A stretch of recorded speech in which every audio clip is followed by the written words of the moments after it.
दोस्तों नमस्कार। Doctor RC Sharma desire university से डेली 3 बजे जो लाइव शो आ रहा है उसमें आ रहे हैं। उसके अंतर्गत हम ज्योतिष के रिगार्डिंग जो ज्ञान है वो आपको दे रहे हैं, जिसका नाम है आओ ज्योतिष सीखे के प्रोग्राम के अंदर हॉट नोज इंडिया टीवी और डिवाइन मोश के सभी व्यूअर्स का मैं अभिनंदन करता हूं।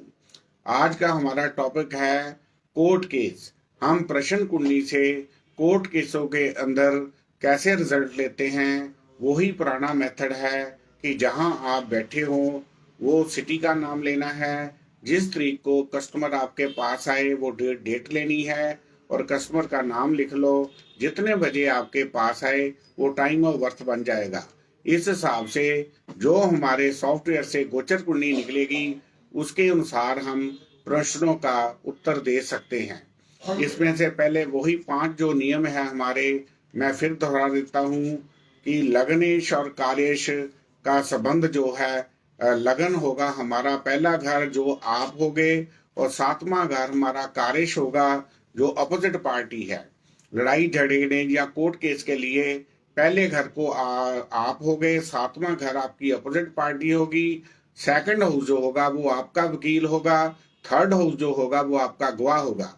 इसी तरह 7वां घर जो है अपोजिट पार्टी का है, 8वां घर जो है आप उसके अपोजिट वकील का है और 9वां घर अपोजिट पार्टी के गवाह का है और चौथा घर जो होता है वो जजमेंट होती है और 10वां घर जो कुंडली में होता है वो जज का फैसला होता है। इस तरह हम इन घरों को मानकर चलेंगे तो हमारे पास इस प्रश्नों के अंदर आप केस में जीत प्राप्त करोगे कि हारोगे इसका पता चल जाता है। जैसे कि पहले तो ये देखना होता है कि जब हम कोर्ट केस करते हैं तो अपोजिट पार्टी फर्स्ट हियरिंग पे आएगी कि नहीं आएगी। उसके लिए यदि लगन में, केंद्र में या 7वें घर में शुभ ग्रह आ जाए तो पार्टी फर्स्ट हियरिंग पर पेश हो जाएगी। ये लगन का स्वामी 9वें घर से लिंक बना जाए या 9वें घर का स्वामी लगन से लिंक बना जाए या 9वें घर का स्वामी 7वें घर से लिंक बना जाए या 9वें घर का स्वामी चौथे घर से भी लिंक बना जाए तो अपोजिट पार्टी जो है आपकी फर्स्ट हियरिंग पर आ जाएगी। इसके विपरीत नॉन बेनिफिशियल प्लैनेट इकट्ठे हो जाएं या लगन का 9वें घर का स्वामी 6वें घर में चल जाए तो फर्स्ट हियरिंग पर वो पार्टी नहीं आएगी। इस तरह हम प्रश्नों का जवाब देंगे। उसके बाद जज का फैसला क्या होगा, आपका कंप्रोमाइज होगा कि नहीं होगा, आप वो केस जीतेंगे कि हारेंगे, इन प्रश्नों के लिए हम देंगे। जब हमारी लगन में बेनिफिशियल प्लांट और 7वें घर में बेनिफिशियल प्लांट आएंगे तो वो जो है 9वें घर से जो लिंक इसके साथ बन जाएगा तो आप उस केस में जीत प्राप्त करोगे। यदि 5वें घर का स्वामी 7वें घर से या 5वें घर का स्वामी लगन से लिंक बना जाए तो कोई ना कोई जो कॉमन मैन होता है वो फ्रेंडली रोल करके कॉम्प्रोमाइजिंग स्टेज भी बन जाती है। यदि 7वें घर का स्वामी 6वें घर से या 7वें घर का स्वामी 8वें घर से या 7वें घर का स्वामी 12वें घर से लिंक बन जाए तो जो अपोजिट पार्टी होती है वो हिंसक भी हो सकती है, वहां आके आपका लड़ाई झगड़ा हो सकता है। यदि शनि मंगल 7वें घर में हो तो वहां पर गोली आदि का खतरा भी हो सकता है। इस तरह हम इन केसों को डील करते हैं। चौथे घर के अंदर बेनिफिशियल प्लांट आ जाए तो जज का जो फैसला होता है वो निष्पक्ष होता है और 10वें घर में सूरज मंगल और गुरु की प्लेसमेंट आ जाए तो जज जो होता है वो निडर होके अपना फैसला देता है और बहुत ही फेयर फैसला होता है। अब दूसरे घर में नॉन बेनिफिशियल प्लांट आ जाए तो आपका वकील गलत हो सकता है। 8वें घर में नॉन बेनिफिशियल प्लांट आ जाए तो अपोजिट पार्टी का वकील गलत होता है। यदि तीसरे घर में राहु या 9वें घर में राहु आ जाए तो गवाह वहां जो होते हैं झूठे खड़े किए होते हैं।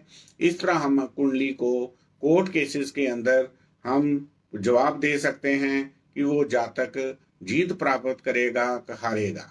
उसके बाद हमारा एक छोटा सा टॉपिक है कि जो भूत प्रेत का जो एस्ट्रोलॉजी में लिंक होता है वो क्या होता है, एक्चुअल में भूत प्रेत होते हैं या नहीं होते हैं या लोग एक्टिंग करते हैं। ऐसे केसों को हमको डील करने के लिए एक एस्ट्रोलॉजर को सबसे पहले तो अपने पास गंगा जल रख के ऐसे टॉपिक को डील करना चाहिए। क्योंकि जब भी कोई ऐसा क्लाइंट आता है या उसका रिलेटिव साथ उसको लेके आता है तो वो आपको कहता है कि इसको कोई भूत प्रेत या आत्मा इसके अंदर आई हुई है, तो आप अपने पास गंगा जल रख के उसको छींटा देंगे तो जो गंगा जल है जिसके अंदर भूत प्रेत या कोई नेगेटिव चीज होती है वो तेजाब का काम करता है, वो आप यहाँ से भागेगा, तो आपके ऊपर वो अटैक नहीं करेगा। आमतौर पर 80% ये सब वहम होते हैं। ये क्यों होते हैं, कैसे होते हैं, उसके लिए हम भूत प्रेतों के लिए भी राहु और शनि 2 ग्रह हैं, इनको हम डील करते हैं। जिस जातक की कुंडली में राहु और शनि लगन में होंगे, 6वें घर में होंगे या 8वें घर में होंगे, तो उनके अंदर ये जो चीज है हो सकती है। और दूसरा है ऐसे जातकों का चंद्रमा जो है एफ्लिक्टेड होता है, चंद्रमा 6, 8, 12 घरों में पड़ा हो या चंद्र का शनि के साथ दृष्टि संबंध बनता हो, तो ऐसे जातकों का मन जो है वो वीक होता है। ऐसे जातकों का लगन भी वीक हो सकता है या लगन अफ्लिक्टेड हो। इन जातकों का जो होता है, जो भूत प्रेत का जो वहम या एक्चुअल में होते हैं कि नहीं होते हैं, उन लोगों पे इनका असर ज्यादा होता है। जिन लोगों के राहु शनि 8 और राहु में हो तो उनको इसके कारण हेल्थ प्रॉब्लम भी आ जाती है। ऐसे केसों को हमने कैसे डील करना है, सबसे पहले तो ऐसे जातक के पास हनुमान चालीसा रात को जरूर लगाएं। जैसे कि वो हनुमान चालीसा में आता है, भूत पिशाच निकट नहीं आवे, महावीर जब नाम सुनावे। ऐसे जातकों को हनुमान चालीसा का पाठ जरूर दिन में 2, 4, 5 बार कराना चाहिए। दूसरा है उनके पास गंगा जल रखें। तीसरा है शिव जी के जो भूत प्रेतों के राजा हैं, इसीलिए शमशान घाट में शिव जी की फोटो होती है, उनकी पिक्चर जो है उनके पास रखनी चाहिए। या भक्ति जगदम्बा के 32 नामों की माला जिसे त्रिशमाला कहते हैं, उसका पाठ भी ये कर सकते हैं। ये ऐसे जातक के कमरे में चारों कॉर्नर में 8 नींबू रखें। शुक्रवार को, शनिवार को उसके सिर से ये नींबू जो है घुमाकर घर की दरीज पे तोड़कर चौराहे में चारों कोनों में एक एक नींबू ऐसे मतलब तोड़ना है कि वो 2 हिस्से ना नींबू कहे जुड़ा रहे और टूट भी जाए। चारों कॉर्नर में रखने से फेंकने से घुमाकर उस जातक के, तो इसमें जो है जो चुरस्ता होता है वो गणेश जी का रूप होता है, इसलिए ही हम ऐसी चीजें चुरस्तों पर फेंकते हैं। ये तो है एस्ट्रोलॉजी के मुताबिक इसकी क्या रेमेडी करनी है, जो मैंने पहले ही आपको बताया है कि राहु और शनि ही इस भूत प्रेत के लिए जिम्मेवार 2 ग्रह हमने लिए हैं एस्ट्रोलॉजी में। राहु और शनि की युति को आप कुंडली में उपायों द्वारा अलग अलग कर सकते हैं। जैसे शनि के लिए कोई इसका दान मंदिर गुरुद्वारा में करा दो, या राहु की जो चीजों को है जल प्रवाह करा दो, या राहु और शनि की शांति हवन के द्वारा कराने से ऐसी चीजों का हम निवारण कर सकते हैं।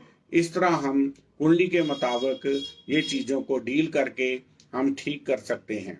क्योंकि आमतौर पर ये चीजें जो हैं वहम ज्यादा होती हैं, एक्चुअल में कम होती हैं।